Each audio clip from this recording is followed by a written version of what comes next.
Can I wish everyone in Nottinghamshire a very happy 2021? Some of you might be making New Year's resolutions today. Can I encourage you to resolve to double down on all of those measures which are going to keep you, your family, and people that you don't know at all safe and well in 2021? It's by reducing our contacts with other people. It's by keeping going with the frequent rigorous hand washing. It's by maintaining the social distancing. It's by making sure that we get a test really promptly and isolating if we have symptoms, that we keep ourselves, our families, and those around us safe in Nottinghamshire. Thank you for your help with that.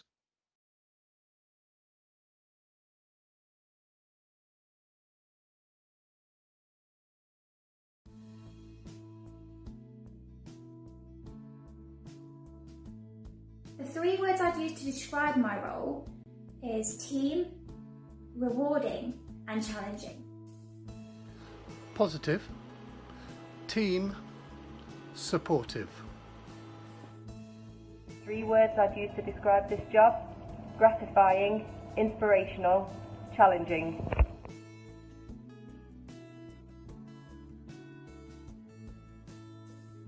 Before this, I was a hairdresser, but I wanted to do more than make people feel good. I wanted to help change their lives. I'm now part of a team that does exactly that every day. I spend my days talking to the residents of Nottinghamshire, their families, and the support services that help them on a day-to-day basis. We're the front door to adult social care in Nottinghamshire, and we're responsible for taking the time to build a picture through talking with our residents about how they lead their lives, the things that they find difficult, the things that they can do, and also looking at how they wish to fulfil their lives to the best of their possibilities. In the 5 years of working here, I've learnt so much, particularly about social care. I had no previous experience in it, but through a really, really good training and induction plan, I was given all of the skills and information that I needed to be able to do my job. I've also been able to grow personally and within my career since then through a personally tailored plan of support and training to keep me going. We're a really close-knit team and we thrive off helping the community of Nottinghamshire to live a valued and independent lifestyle. Every day is different and there's always new things to learn, which makes the role interesting and really exciting. At the end of the day, knowing that I've helped a number of people to have a better quality of life makes every day worthwhile.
This winter, more than ever, with COVID-19 still circulating, we need help to reduce all avoidable risks.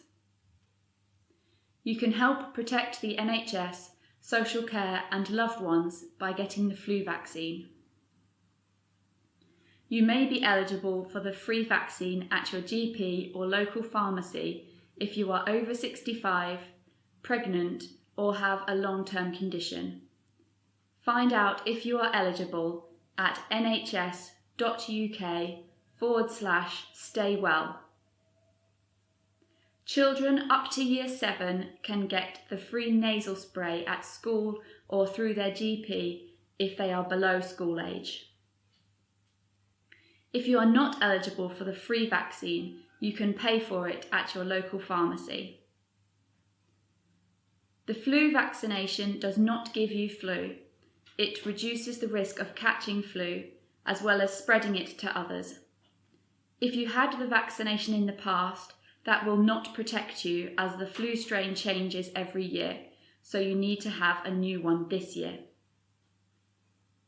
It is also important to wash your hands often with warm water and soap. Use tissues when you cough or sneeze, and bin used tissues as quickly as possible. Thank you for helping to protect yourself and loved ones this winter.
We get a weather update at 11 o'clock from the Met Office through to our gritting controller at Newark. He'll relay that message to the four foremen, which I'm one of, and then we relay that down to our crew that we are in charge of. That'll give you the time that we're supposed to be in the yard, the spread rate that we're supposed to be spreading at, and the weather forecast and what they're expecting and what time we're going out due to the weather. We go out with said lorry full of salt, could be up to 10-12 tons on the back, and away you go. You spread it down, and you want to be putting it down a couple of hours at least before the forecast of it's going to drop cold, to help the traffic crush it down into the tarmac, and then hopefully when it goes freezing it'll not freeze, it just moistens it up again nicely. It's all down to the weight of the traffic and everything else. It's quite a pleasure to be out there. You know you're doing the best that you can. You're putting the salt out there. You're trying to make the roads safe. You're just in your own little world. You know what you've got to do. You put the radio on, heater's nice and warm, and you're away and enjoying it, and off you go. It's peaceful.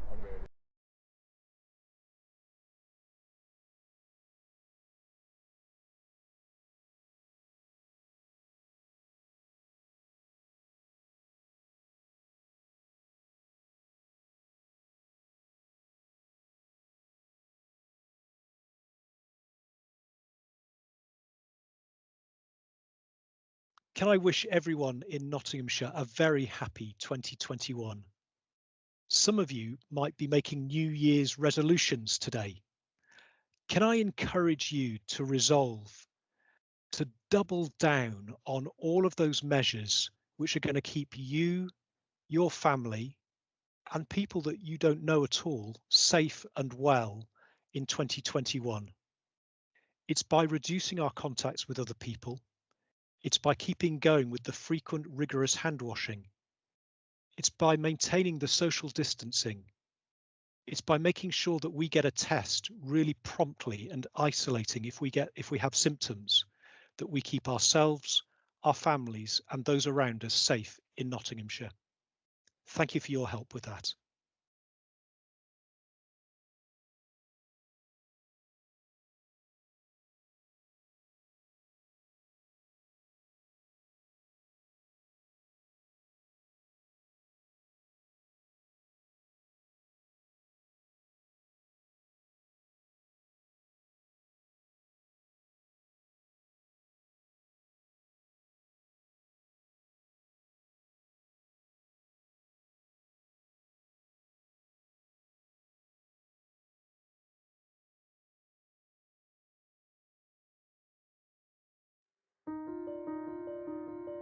I can really recommend being a foster carer for Notts County Council. There's always someone walking the journey alongside you, whether that's other foster carers or social workers. It really helps to provide stability and consistency for children who really need it, and that's really rewarding as a foster carer.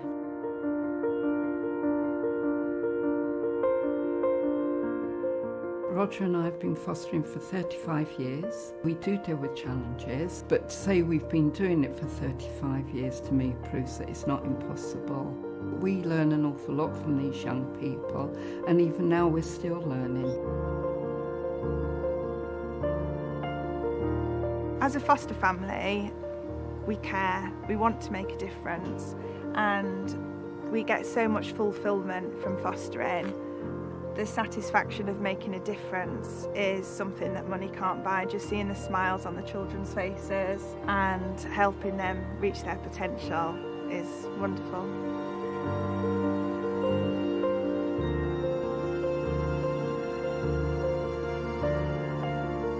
We work as family workers within the fostering service for Nottinghamshire County Council. I really enjoy my work. I really enjoy meeting lots of different foster carers. You know, we get to know the families, we get to know the kids, and we care, basically. It's important as it is to them that the kids are getting the support that they need. A lot of people said to me they would like to be a foster carer, but there's something stopping them. I had that as well. And we decided just to jump in and do it and see what happened. And for us, it's been the best decision we've ever made. It's been a fantastic decision, it really has, yes. Once people start to become a foster carer and take that leap to do it, they'll understand how much it gives back, not just to the child, but how much it empowers you as well. I'm Leon, I'm a care leaver, and I've been in care since I was 8. And I've been with the same parents since, and they're amazing. Like, they are my foster parents, but I do class them as my parents, my mum and dad. All a child wants really from a family is to be supported, loved and cared for, and know they're there because they're wanted. From personal experience, I know the difference it's made for my life.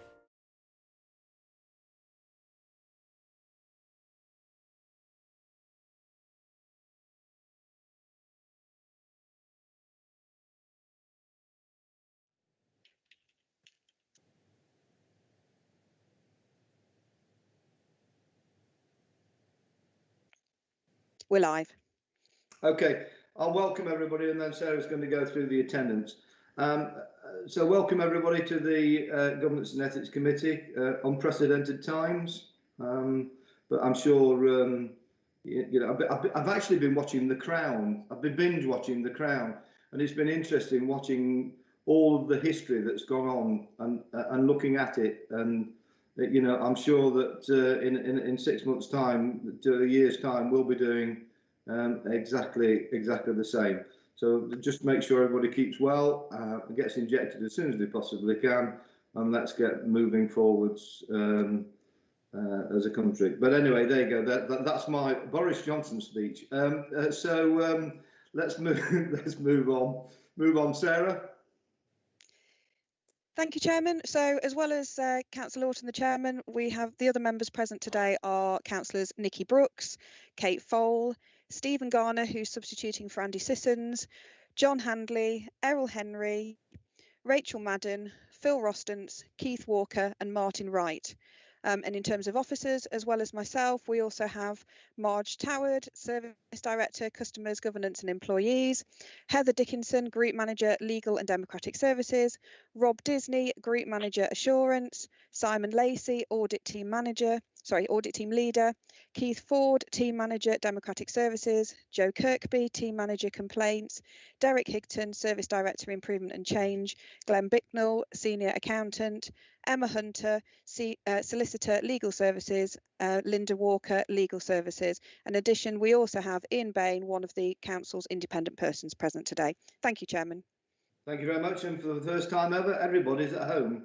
So normally there's somebody at County Hall, but we're all at home. So I'm sure it'll work perfectly well. Right, kind of minutes of the last meeting. Can I take those as a true record, please? Thank you very much. Yeah. I will only ask for dissenters if there are any dissenters on the papers. Apologies for absence. Are there any, Sarah? Thank you, Chairman. So we've received an apology from Councillor Andy Sissons due to medical reasons, with Councillor Stephen Garner substituting for him today, and we've also received an apology from Councillor Steve Carr, who is dealing with other county council business in his division at the moment. Thank you. Thank you very much. And Steve, if you could send our best wishes from the committee, please, when you speak to him today. Thank you. Declarations of interest by members and officers, both disposable and private. Are there any? No, I can see no hands. Bear with me a second while I just my cursor has gone on the blink. Right. We'll go straight on to agenda item 4 then, which is the local government and the Ombudsman's decisions. Okay, thank you, Chair. In the period that we're discussing today, which is November last year, there were 10 decisions reached by the Ombudsman. 5 of those, after initial inquiries, the Ombudsman did not proceed to investigate any further, and that was for a variety of reasons, and the table at Appendix A sets those out. There were 5 full investigations, and in one of those cases, no fault was found on the part of the council. All those 5 cases are summarised again at Appendix A. In 4 cases, there was some fault found. I'm going to try and deal with any questions about those on behalf of the departments today, because I'm very up to date with what the issues are. So if members have questions, I'll try and help. Other than that, I will take them away and come back. The first case, which I'm sure members will be concerned about, although it's on page 1 of Appendix B, although there was no fault found on the part of the council, there was fault found in respect of the care provided to a service user that was commissioned by the council, and the care provider was criticised quite a lot in that decision. What I can update members with is the fact that all the recommendations have been carried out, and in fact the monitoring of this care provider has resulted in a suspension. The council is not using them at present, and also a referral to the Care Quality Commission. So the Ombudsman has been informed of the actions we've taken, being given evidence of the monitoring that the council's carried out, and has expressed itself satisfied that we have carried out the actions required, and they've seen the documentary evidence of what we've done. I won't talk in detail about any of the other cases unless members have specific questions, and I'll pause for a moment to take those. I've got one other thing that I want to say about the Ombudsman work generally, but I'll pause to take questions about any cases or anything I've said already if anyone has anything they want to ask me about. Right. I'll bring you in a minute, Kate. It was felt at the pre-agenda, we listened to what Joe's advice was at the pre-agenda. Ordinarily, in a case such as this, we would ask the officers to attend, but because the actions had been swift and to the point, we felt that it was unnecessary because they'd already been proactive over the issue, and it was therefore unnecessary to bring the officer in, not and waste his time, but actually use his time up on the committee. Kate. Thanks. Thank you, Bruce. Just a couple of things. I would be interested in perhaps having a further update on that first report outside this meeting. I have a feeling it might be connected to something in my division, so that would be really helpful. I won't say any more at this stage, but that will be quite helpful.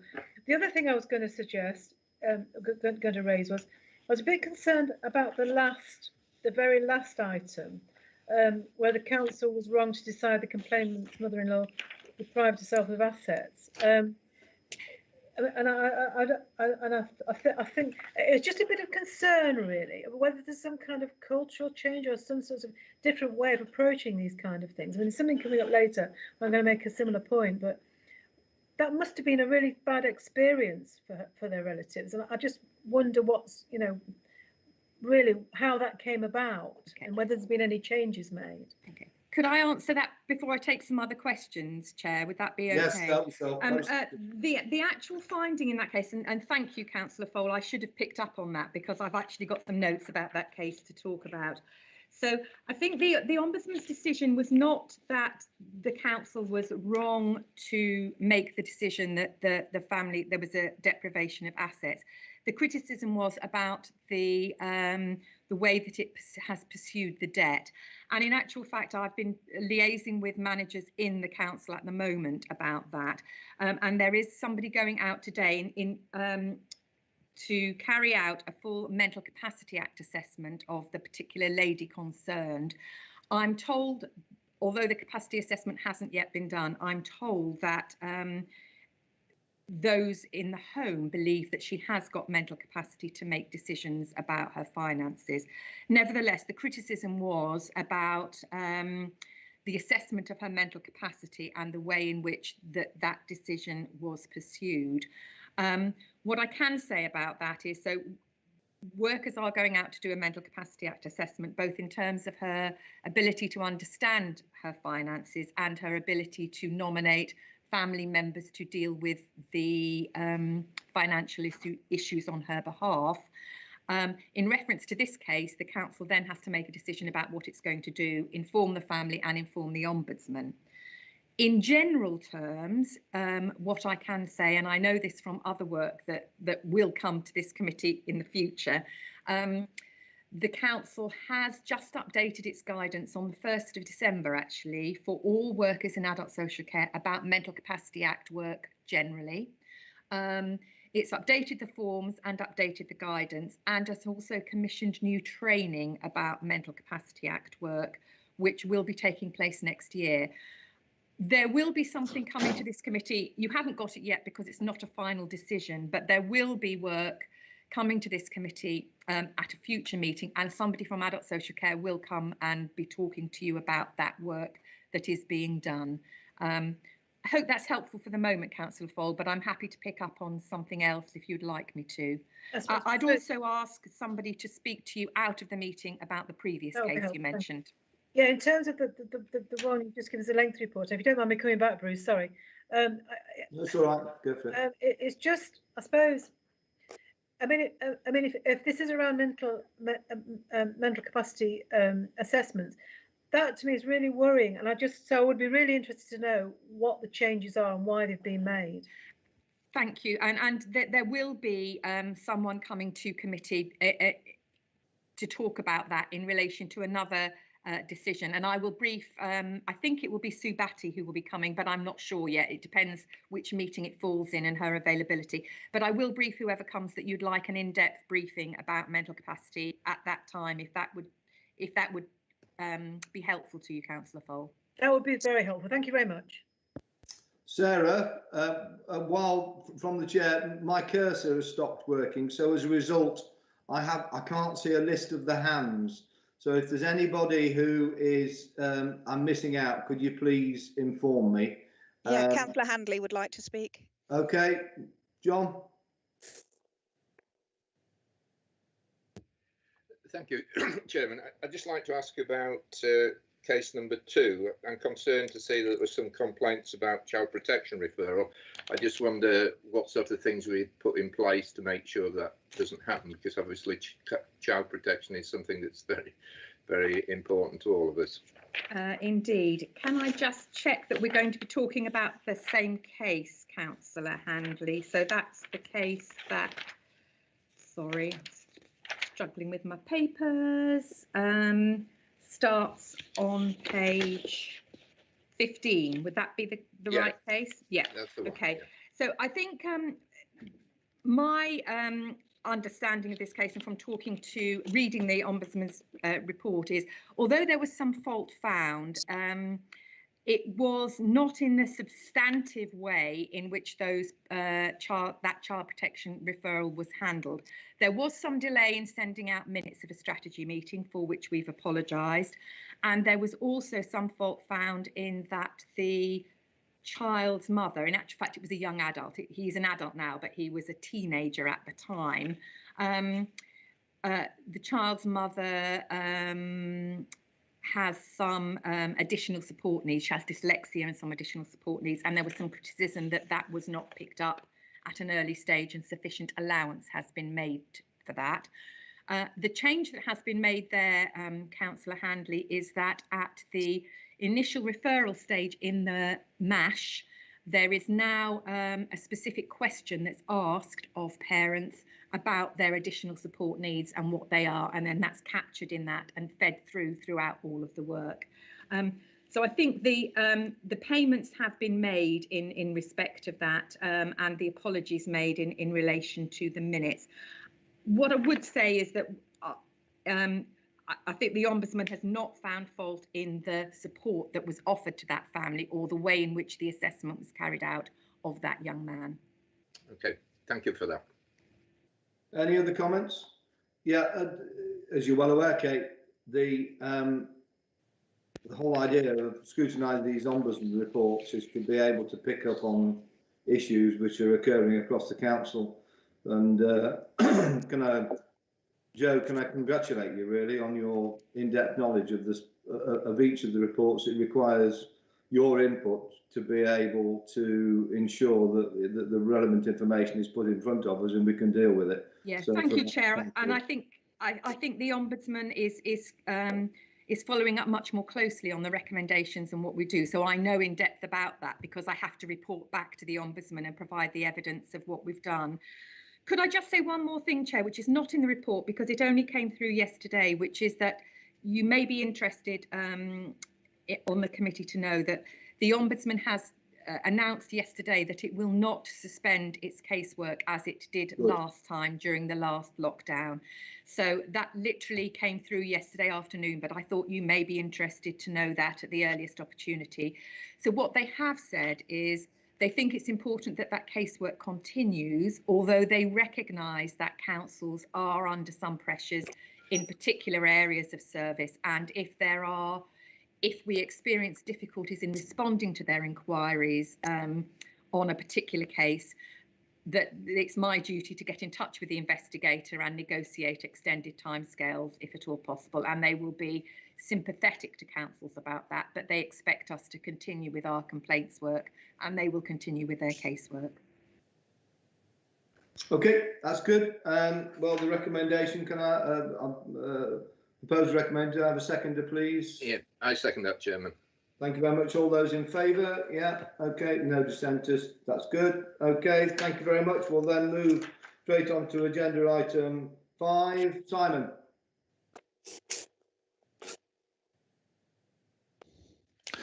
Morning, Chairman, and morning all. Hope everyone can hear me okay. This report is a follow-up to our annual counter-fraud report. It brings an update to you of where we are and demonstrates you that despite the pandemic, we have continued to make valid strides within the counter-fraud remit, particularly in relation to carrying on with the established work such as the NFI, the counter-fraud activities and dissemination of counter-fraud material.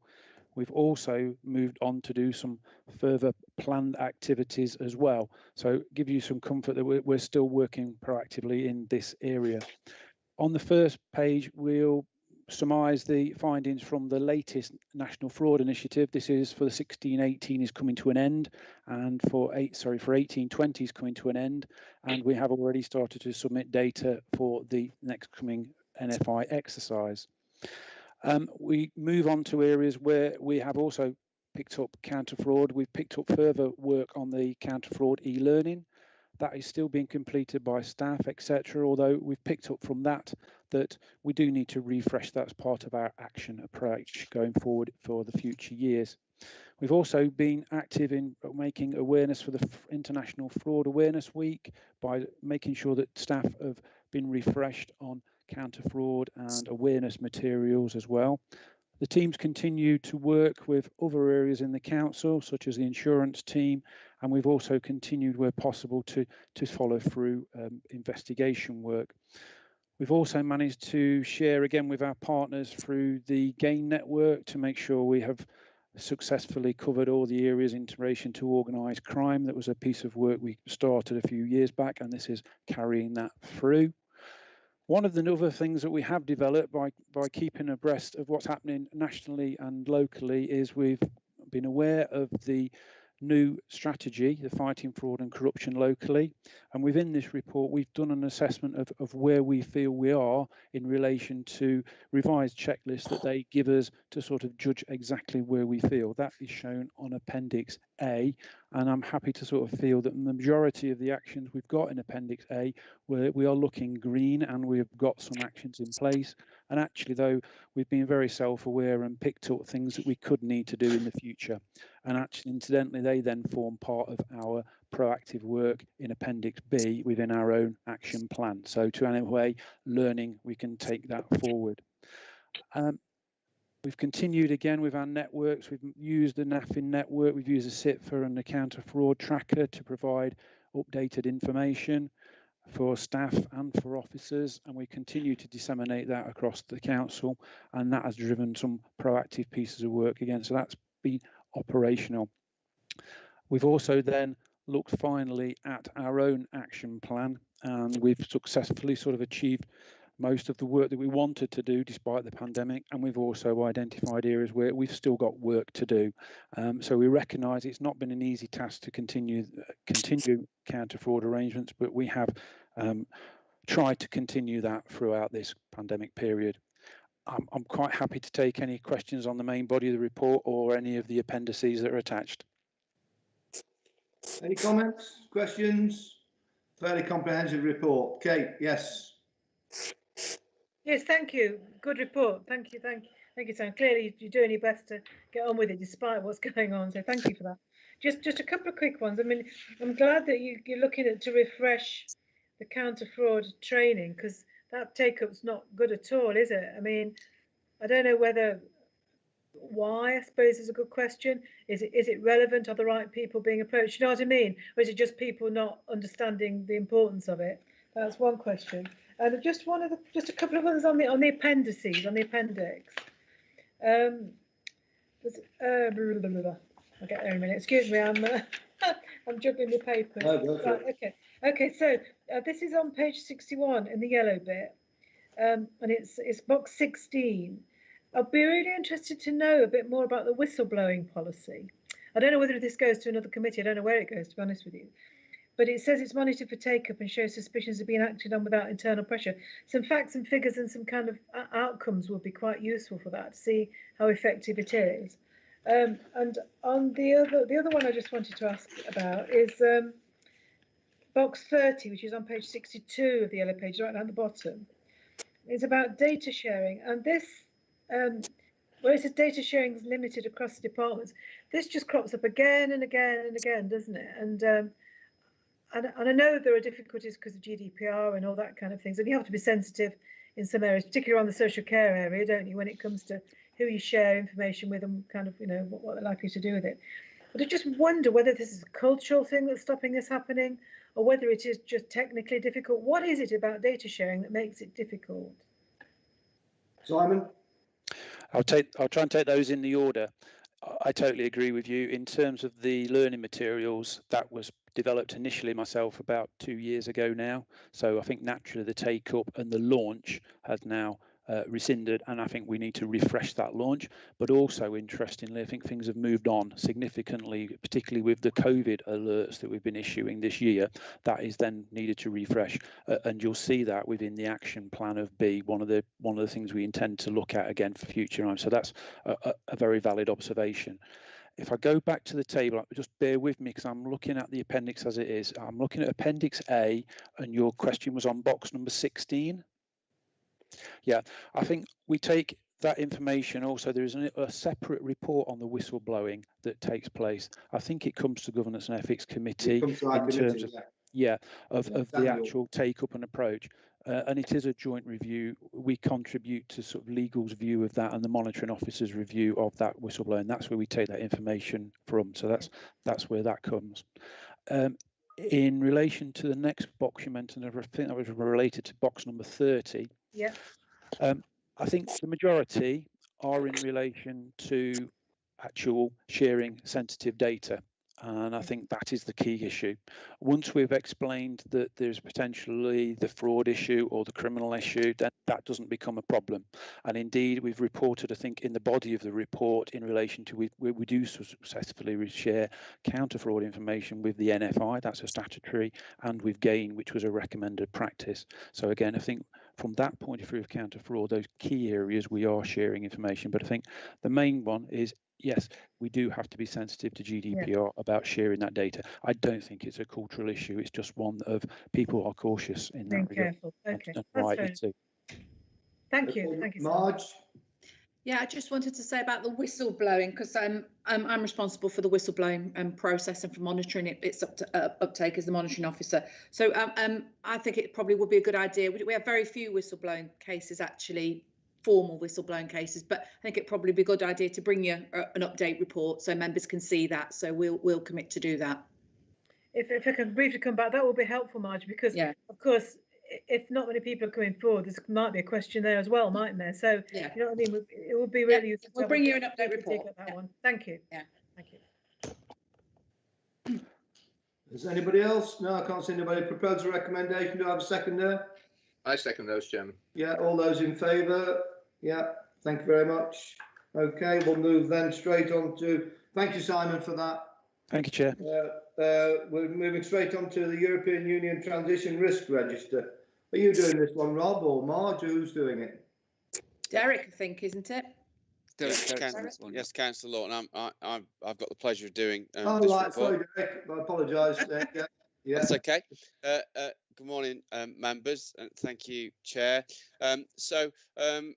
This report, I'm presenting it because I'm the Council's nominated Brexit lead officer, so I'm the point of kind of information and coordination, mainly from central government, as information flows out of government into local government and other sectors. So with colleagues in emergency planning and in Rob Business World as well, we've coordinated a lot of the activity that you can see expressed and summarised within the report. The purpose of this report, members, is really just to draw your attention to the fact that we've got a Brexit risk assessment in place and have had that now for a number of years, and you'll see in the appendix that we've got quite a detailed overview of all of the risks that we've identified over the last few years that relates to Brexit, and a range of mitigating actions in there as well.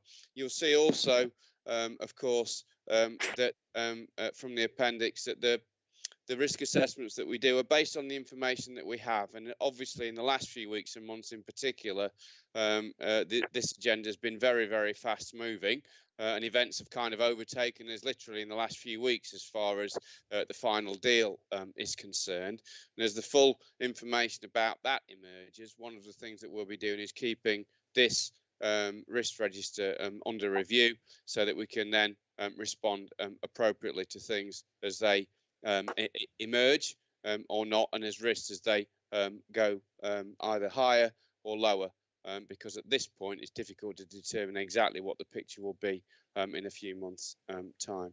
But overall, what the risk register identifies is that thus far the overall level of risk is something that we feel relatively comfortable and confident that we can manage. As I say, that is something that we're keeping under review. I'll stop there. Happy to take any questions or comments that members may have, and Rob and I will do our best to answer those. Okay, Rob.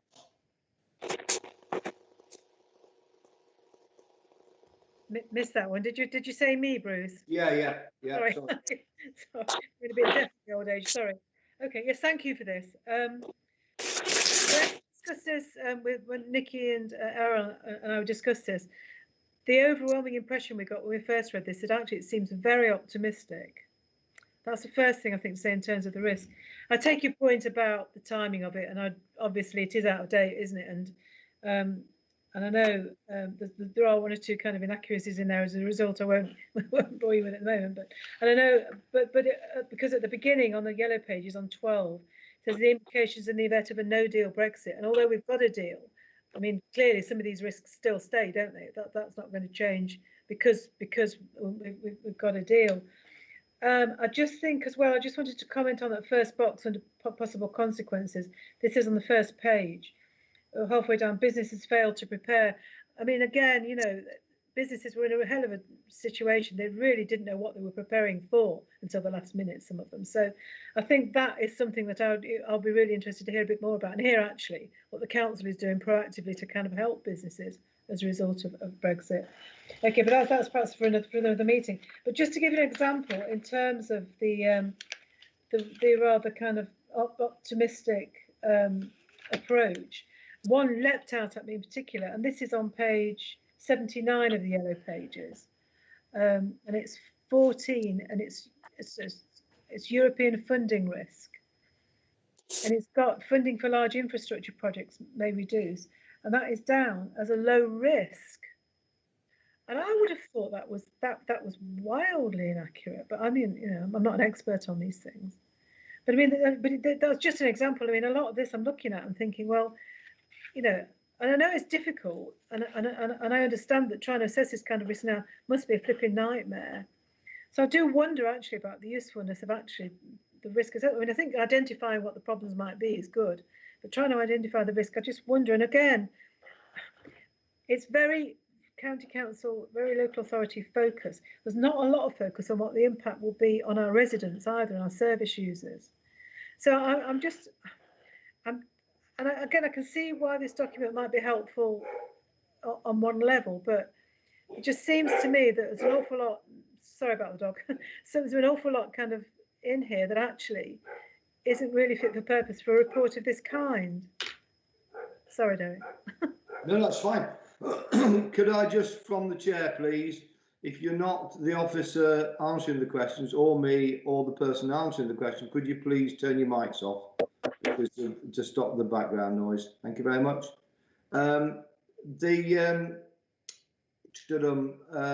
Derek, if you could answer those questions, please. Yeah, thank you for those questions, Councillor Foll. Just to pick up on those then, I think as far as business readiness is concerned, and you mentioned number 14 there in terms of kind of optimism bias, if you like. I mean, what the risk register represents is the best estimates of the lead officers with responsibility for particular areas of the county council's business, in this case kind of economic development and external funding, and colleagues there have identified that risk as having potentially a medium impact but a relatively low likelihood, and that was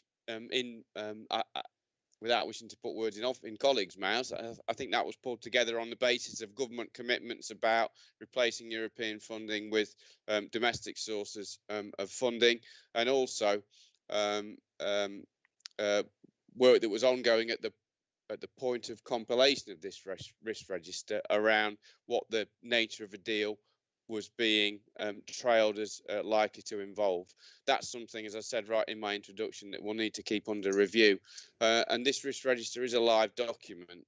So if there starts to be more significant impacts or the likelihood of more significant impacts, then those assessments undoubtedly will be subject to change. But at the moment, we're not quite in a position of being certain about what those replacement arrangements for European funding will be. So we're taking in good faith existing government commitments around replacing that.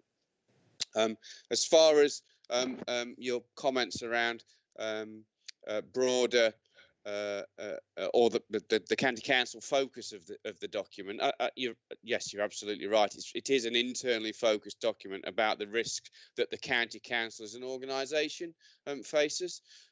There is more broader work happening in different parts of the council about the impact of Brexit on, for example, the business sector, and that's being picked up in various streams of activity and reports to the relevant committees. So a lot of our work on business support and business development, for example, is reported into and through Policy Committee, but more latterly, the Recovery, Resilience and Renewal Committee as well, because of course, for the business world, Brexit and COVID are kind of merging together in the current environment. So we're doing a lot of work, and an economic recovery plan was put in front of the 3Rs committee, I think, at its last meeting at the back end of last year. And we can let you have a copy of that. But yes, it is an internally focused document, and that's thus far has been its purpose. I think the other perhaps point I'd make around the fact that you made a point about where do we go now with this risk register. I think one of the things for Rob and I and officers to consider is the fact that now Brexit is done, it's been enacted. I think there's a case to be made for us to absorb these risks within the broader approach to risk management that we take across the council. Obviously, we have a corporate risk register that is presented to this committee on a regular basis, and it may be that we need to think about absorbing these risks into that more broader corporate risk register going forward, and that might be a more appropriate way of dealing with what are no longer kind of Brexit related risks, but are simply risks that the county council may face in its future operation. Okay, Kate. I mean, from the chair, Derek, it's quite interesting. For the first time as a councillor, I've come across two incidents where the Brexit has had a significant impact on businesses, on their ability to be able to get goods from Europe. A lot of European companies have just sat there waiting for information to be able to work with. One case, a steel shed manufacturer from Austria, has stopped supplying materials to one of their distributors, and their distributor, obviously, it's part of their livelihood. So these issues are arising out there in our communities, and we need to keep an eye on them and do everything we possibly can to help them where necessary, and it obviously has to be possible for us to do so. So I make that point from the chair. I'm sure that is happening to all councillors now, and they're all picking up on it, and we need to try and get as smooth a transition as we possibly can, not only for those companies but for our residents as well. So whilst I agree with you that it should be put in as part of the main risk register, it is still a major risk within our communities. Yeah. Yeah, and I think that's something I'll feed back to colleagues in our economic development team, because it may be that we need to think about some specific monitoring and reporting into the relevant committees around Brexit impact on the local business sector, both in the short term, in the way that you've described, but also in the medium to longer term as well. I think we are relatively comfortable that we can manage the risks that will fall directly upon the county council, but the wider risks for local people in terms of their employment and business is something that perhaps we do need a greater focus on from an economic development perspective. And that's a matter for those colleagues and the relevant committees. So I'll feed that back to Matt Neal and Nicola McCoy-Brown and colleagues, and we'll pick up on it from there. Okay, if I may, Bruce, that would be brilliant, Derek. Thank you. I think it's really happy with that. Yeah, good. Yeah, I think it's, whilst I understand where you're coming from, and I'm sure it'll sort itself out in the long run, because where there's a will, but we need to mitigate those damages, don't we, as much as we possibly can. Okay, thank you very much. So I propose the recommendations. Do I have a seconder, please? Yeah, I'm happy to second those, Chairman. Okay, thank you very much. Thank you for that, Derek. That's very useful indeed. Okay, we'll then go. Let me just get. Sorry, Chairman, we do need to take the vote on that, please. Sorry, I apologise, Sarah. Thank you for reminding me. Keith had to do that all the time. All those in favour? Yeah. They're happy with that? No dissenters? Thank you very much. Right, the Regulatory Investigative Powers Act 2000 Annual Report. Who's taking that one on? It's me, Councillor Right. Lawton Heather. Right, hi Heather. Hi, thanks very much. So this is the annual report on the regulation of investigatory powers, the RIPA powers as they're called. And this report covers the period from November 2019 to December 2020. The Council uses the powers very sparingly, as I think the report demonstrates. In particular, the paragraphs that detail the activities since the last report, which is set out in paragraphs 7 to 9. There's been one new authorisation in the period in respect of an ongoing investigation, and then there's been 7 new applications for what they call communications data, and those applications are sought and handled via the National Anti-Fraud Network, so they collect our data on that. Paragraph 9 details the training and awareness activity which has been undertaken, and last year, members might recall that we had the 3-yearly inspection that was reported into committee in November of 2019, and it highlighted some recommendations for minor changes to relevant policies, which was essentially a referencing of RIPA being a potential issue in relation to how some of those policies operated. So those minor changes were made, and the report confirms that. The next inspection isn't due to take place until 2023, and so that's the activity that's happened in the period of this report. I'd just like to thank my colleague Emma Hunter, who's Solicitor in Legal Services, for the work which she's done, which feeds into this report. Emma's also in attendance today, and between us we'd be happy to take and hopefully answer any questions that you might have. Thank you, Chairman. Hi, welcome, Emma, and I think Heather, next time Emma ought to present the report, if that's all right. Yes, absolutely. And the next annual report. She's happy to do so. Any comments, really, or questions? No? Okay, that's great. Thank you very much. So, right, I propose. Sorry, Councillor Martin wants. Councillor Wright wants to speak. Sorry, Councillor Wright, I missed you out. Yeah, I can't see you on my screen, you see, so because I've got a problem with my cursor. But go for it. Yeah. Okay.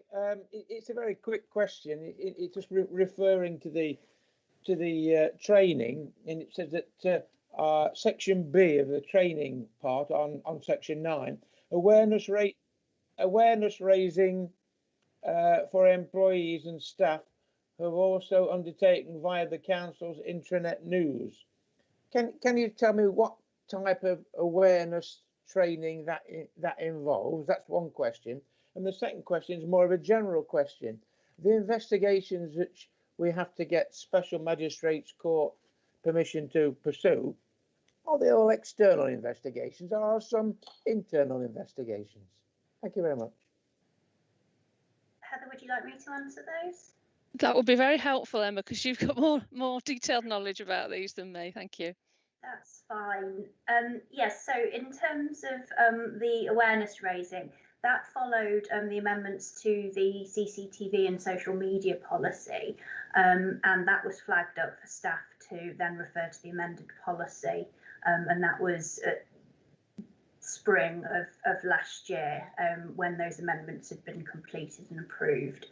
In terms of the investigation that was referred to at paragraph 7, which was the investigation into the illicit tobacco, that has now been passed over to the police for investigation, but it was our own inquiry into who was supplying a particular premises with this illicit tobacco, and that was something that was proving difficult to establish without the use of RIPA powers. Any overt surveillance was not yielding any evidence that we needed, so that was why that application was made at that time. It was in September of last year. Right, I've got Nikki down. You're happy with that, Martin?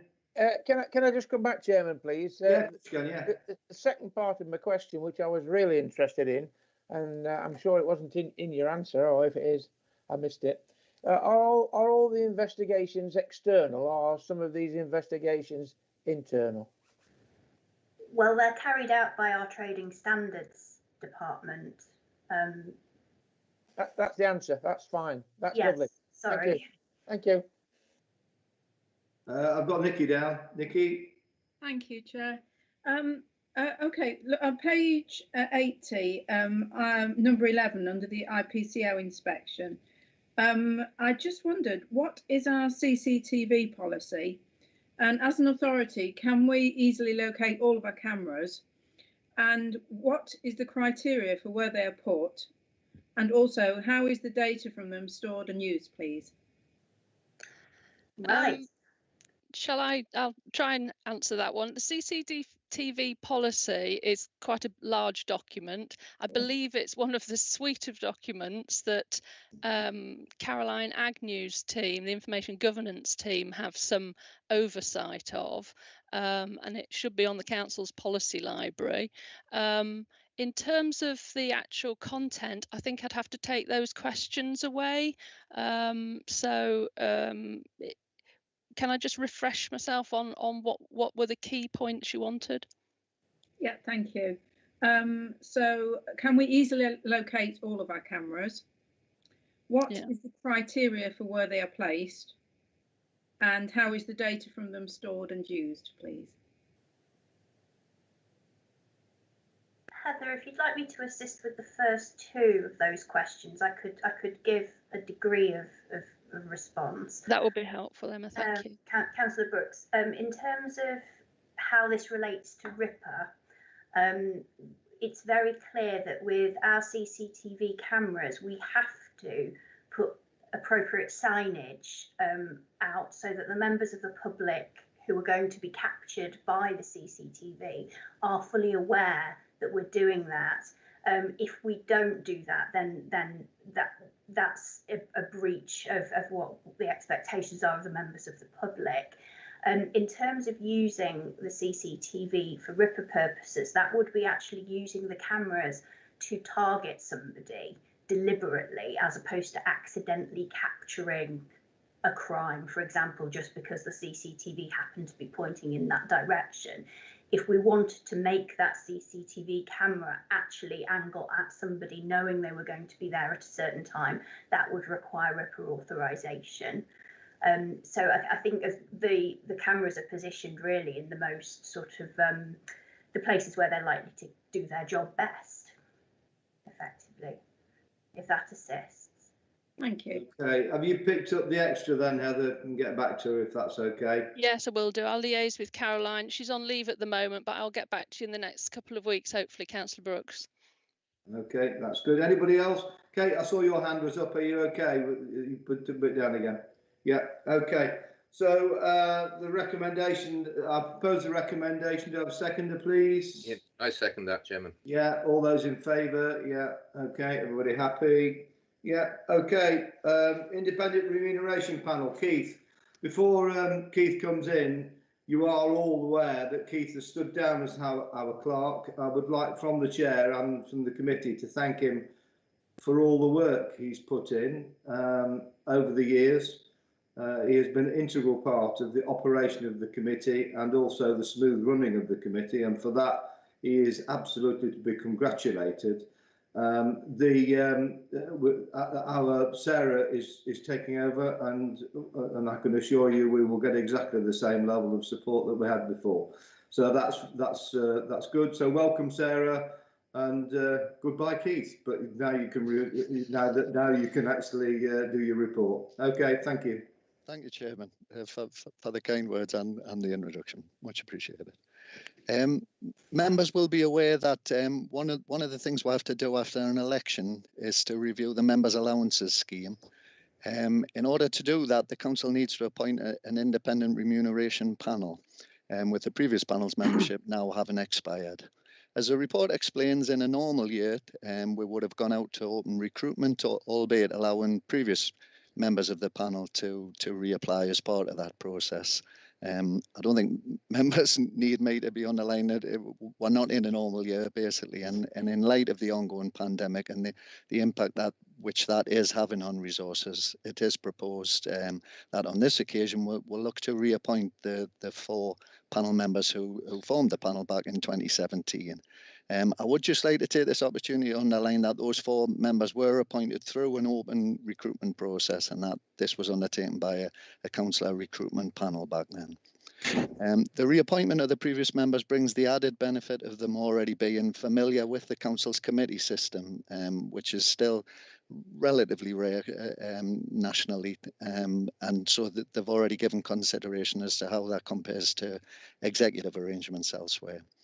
In drafting the report, I did hold initial discussions with each of the 4 people just to clarify that this was a viable option and that they would be interested in being reappointed. All 4 have indicated both a willingness and an interest in being involved again, whilst understanding that such an approach would need to be agreed by the committee here today. And that's largely it. The details of the form report. If anybody has any questions, I'm more than happy to deal with them. Thank you, Chair. Any comments? I mean, this is obviously a normal process that we have to go through as part of the electoral cycle, and all we're doing is putting in place those committees, etc., and those that are needed as part and parcel of that process. Ian, are you happy with it? Are you okay? You want to unmute yourself? You're still up. That's it. Yeah, yes. Right. Yes, I'm happy with that. I'd also like to take this opportunity to thank Keith. He helped me navigate through some difficult times with grace. So thank you very much for that. Okay. Thank you. Good. Okay. So the recommendation, which is very important, is on page 2. I propose those. Do we have a seconder, please? I second those, Jim. Okay, all those in favour, please, if you can show, that'd be great. Thank you very much. Okay, Sarah, we're all right with that? Yeah, thank you, Chairman. Okay, right. The Local Government Association final model of conduct for councillors. Ian is here to listen in and obviously have an input as far as this is concerned. Are you presenting it, Heather? Yes, I am. It's me again. Right. So this is the item on the LGA's model code of conduct for councillors, and it's just an update really on the current progress. You'll remember that we considered a report at this committee of the draft model code back in July of last year and submitted a response from the committee to the LGA's consultation on the draft that existed at that time. And members had expressed some disappointment at that time at the lack of sanctions under the code. The LGA has now published its final model code, which has been attached as an appendix to the report. Members will also recall that we brought another report in November to give consideration to the progress with adoption of various best practice recommendations that were previously made by the Committee on Standards in Public Life. At that time, we agreed, members kindly agreed to a sort of wait and see approach, waiting to see what the final model code comprised before deciding what further actions would be appropriate to adopt locally.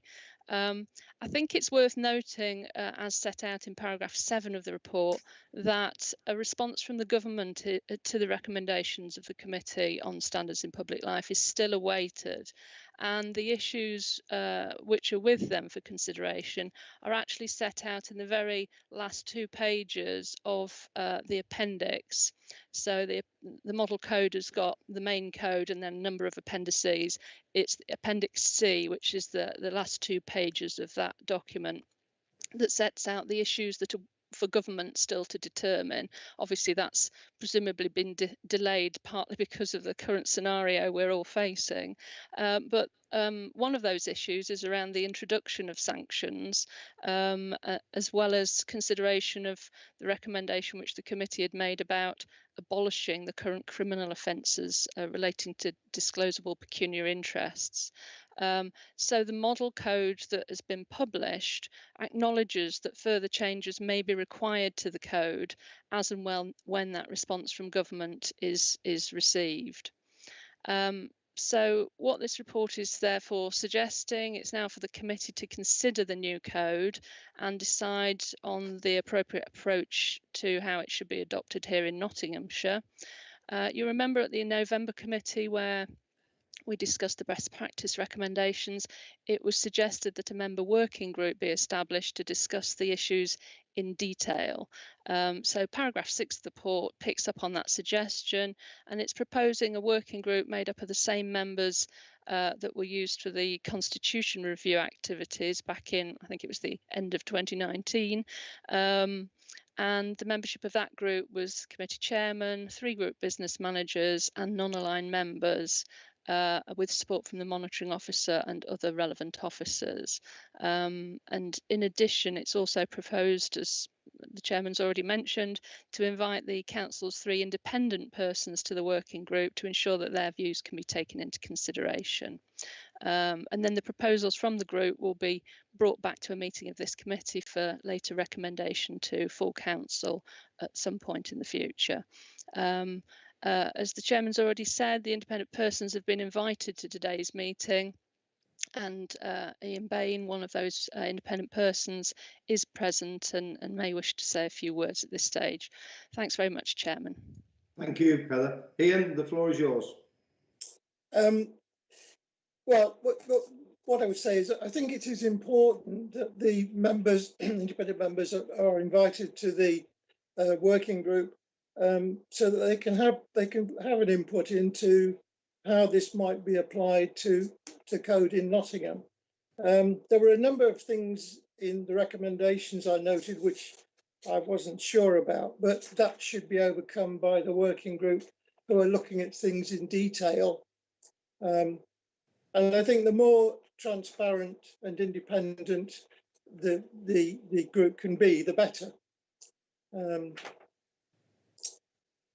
That's pretty much all I wanted to say at the moment, but very, very happy to join as a member of a working group with my other 2 colleagues, independent persons.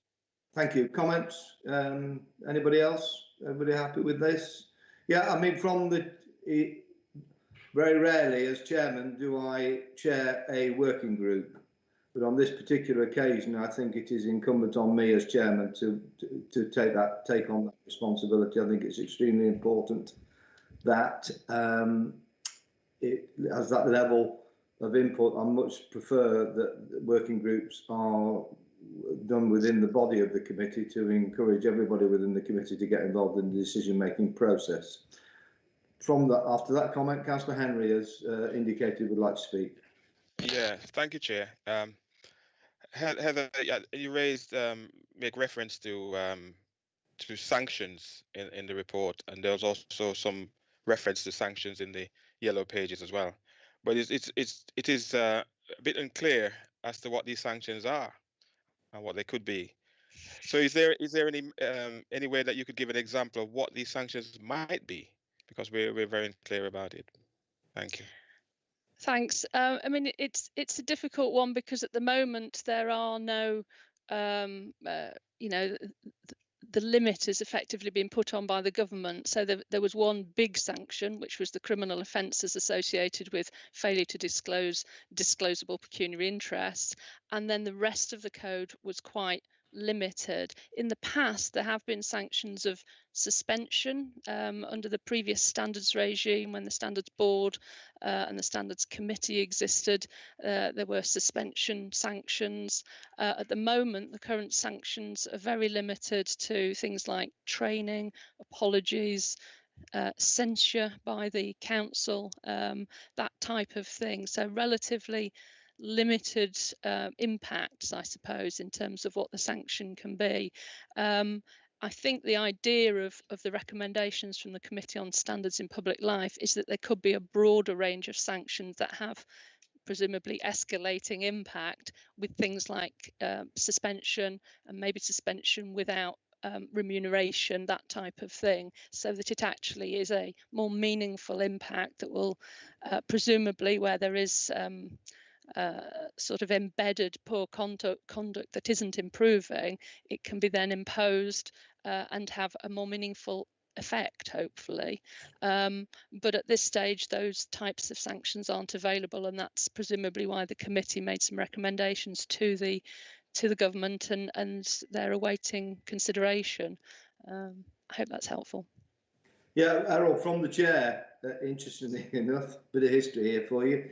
It was brought in, the Standards Board was brought in by Tony Blair, who was obviously aware, and it did have significant teeth. It could suspend you for upwards of 6 months.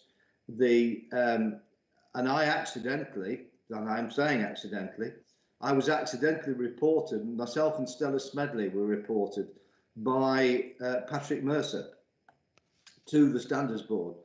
And I got this letter through the post, and it put the fear of God into me, actually, to be quite honest with you. And it did the same to Stella as well. And Patrick had to get involved and rescind the whole thing. And a week later, I got a letter saying sorry. But the point I'm trying to say is that the Standards Board then, whilst I disagreed with the fact it was done centrally by individuals in London, that it should have been done locally, it still had a considerable impact both on myself and Stella, and I think we need to get back to, I mean, from my point of view, from the chair, I think we need to get back to some sort of level like that, so that there's no point in having a committee and not having, you can't do anything. It's pointless. Either have the committee and you'll be able to do something, or don't have the committee at all. So those are just my views from the chair, really, and commenting on what you just said. I'm just guessing, Chair, that if for example, I know within the report we talked a lot about the Protection of Harassment Act and also the Equalities Act. So I'm guessing that if necessary, we can sort of utilize those acts to put sanctions on members if it needs to be. Yeah. Is that so? Yeah, and I think it's incumbent on us, again from the chair, I think it's incumbent on us to have a structure in place which allows for a more favourable, a more communicative, a more interesting, a more a friendly environment within the council chamber and the debating process as well. I've no issue with people giving one another, you know, brickbats, throwing across the chamber, no problem at all with that. But when it becomes personal, then it breaks down the whole structure of what the debating chamber is trying to is trying to achieve. Yeah. Chair, perhaps is it worth me coming back just in relation to the particular question on discrimination? Yeah.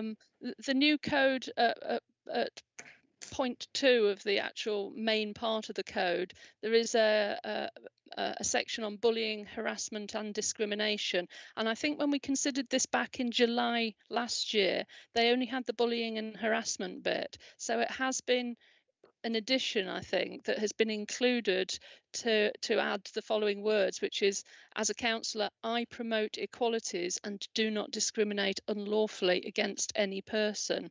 And then there's some commentary beneath that. So clearly they've taken on board comments that I presume came from more councils than just this one about the fact that discrimination appeared to be an omission, and it is specifically referenced now. Yeah. Okay. Yes, Kate. Yeah. Just to say, you know, I agree with a lot of what's been said. I think, from my point of view, the big issue is around the tone of the meetings and the lack of respect quite often between. I know all of us get cross, and me included, and you know, perhaps get cross. But I mean, there's no reason why you can't be angry and make a really passionate point and actually stay respectful. And I think that's really difficult to tackle. Is that that's what we're trying to tackle. And it's a difficult one. But if the Equalities Act, as Errol suggested, and kind of the discriminatory sort of behaviour can be tackled by law, then that's clearly a way forward. And I think that's a really good idea. And I think we should really go for it. Because apart from anything else, you know, people out there, they want to see us behaving in a respectful, professional way. And, you know, it doesn't do politicians any good to kind of be seen to be behaving in that way. You know, we get enough bad press as it is, don't we? Sometimes quite rightly. And although most of us, I think, are respectful and do kind of make our points as respectfully as we can, some don't, and we've really got to find a way of tackling it. So this sounds a bit more promising. So thank you, Heather. Yeah, and from my point of view, well, point to Errol really, I bemoan the fact that when I first became a councillor, you know, I stood toe to toe with Mick Warner in the chamber, and his first invitation to me was come and have lunch with me. You know, we called everybody, each other, everything from a pig to a dog, for about an hour and a half, and then we sat down and had lunch. You know, and that was the attitude towards it. We got the business done, we got the politics done, but at the end of the day, it was there was a relationship between myself and the then very good, in my view, leader of the Labour administration. So there we go. I'm mentioning this more as the point for Ian to listen to the conversation of what the members are feeling as well. I think it's important that he, you know, and you pass it back to your other independent members. Okay, is everybody happy then with the recommendation? I'll propose a recommendation. Councillor Lawton, sorry, I just remember you mentioned one slight change to the recommendation to include the vice chairman of the committee as well. If you may, yes. I just wanted to remind colleagues of that before you actually voted. Yeah, are you happy with that? Yeah. And I'm happy to second the recommendation, Chair. Okay, thank you very much. All those in favour, please. Thank you very much. Yeah, good. So we'll now go on to. When have we got to? Then we've done appointments, remuneration, local governments. So, right, Rob. Is Rob Disney on? Hello, Chairman. Yep. Yeah. So, you want to give us 15 minutes, don't you? Yeah, I think the plan was to do that after at the close of the meeting. So if right, okay. So I'll do the work programme, and then we'll close the meeting, and then go on. Yeah, you're happy with that, everybody? Yeah. So the last agenda item is the work programme. Can I take that? Does anybody want to add to it, or any problems with it? I've got a hand up. Glenn Bicknell's got his hand up. Thanks, Chair. It's not. I apologise. It's not a comment on the work programme. I was too slow off the mark when you went through the minutes. I just wanted to confirm to members that the 1920 statement of accounts were signed off by the external auditors and successfully approved by you, Chair, and in consultation with the Section 151 officer by the deadline of the 30th of November. Because I know that the responsibility was delegated to you and Nigel, so I just wanted to confirm that that happened and it was all okayed and successfully approved by the date. Thank you, Glenn. And from the committee, can we thank you on our behalf? You can indeed. Thank you. Thank you, Chair. I know what a trying times it has been. Yeah, it was. They actually approved it at 13 minutes past 9 on the 30th of November. So we made it with about an hour and 40 odd minutes to spare. So happy days. No, well done, Glenn. And I wouldn't expect any difference. Thank you. Excellent. Thank you. Okay. So on that, the work programme is agreed. Yes. Okay, Sarah, you can take us off of YouTube or whatever you've got. Chair. I thought there was going to be another addition to the work programme, and Marge talked about the whistleblowing. Whistleblowing, yes. Yeah. Fine. Yeah. Okay. Thanks, Sarah. Yes. Do you want us to stay on this call, Bruce, or is it a different? Yeah, just stay on this call. You don't want us to come back to a different session, no? No, just stay on this call. It's going to be 10 and 15 minutes. I've told him if it's any longer, then I'll cut him off. So.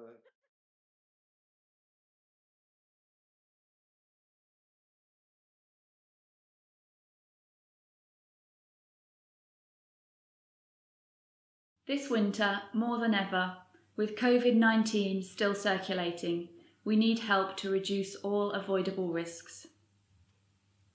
You can help protect the NHS, social care and loved ones by getting the flu vaccine. You may be eligible for the free vaccine at your GP or local pharmacy if you are over 65, pregnant or have a long-term condition. Find out if you are eligible at nhs.gov.uk. www.uk.com/staywell.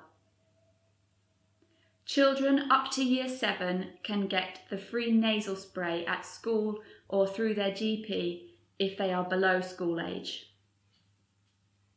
If you are not eligible for the free vaccine, you can pay for it at your local pharmacy. The flu vaccination does not give you flu. It reduces the risk of catching flu as well as spreading it to others. If you had the vaccination in the past, that will not protect you as the flu strain changes every year, so you need to have a new one this year.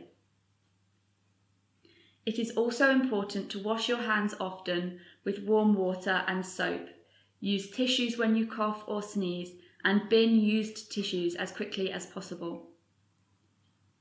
Thank you for helping to protect yourself and loved ones this winter.